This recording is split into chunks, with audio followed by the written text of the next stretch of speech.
История о том, как сбылась моя мечта встретиться с Садхгуру. За 20 лет я спела в 23 странах. Сейчас я в Баку на 29-й сессии сторон Рамочной конвенции ООН об изменении климата КОП-29. Здесь собралось около 80 тысяч человек из 197 государств, а я представляю культуру северных народов. Петь на мировых событиях– это огромный опыт.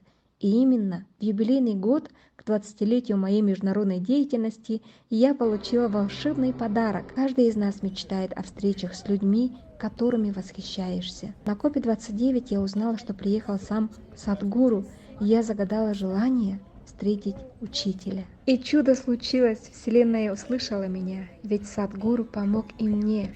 Это было невероятно и вдохновляюще. Он общался и звучал со мной. Я была настолько переполнена эмоциями, что не сдержала слез счастья. Вы рады за меня? Ставьте лайки. И пусть ваши мечты тоже сбываются.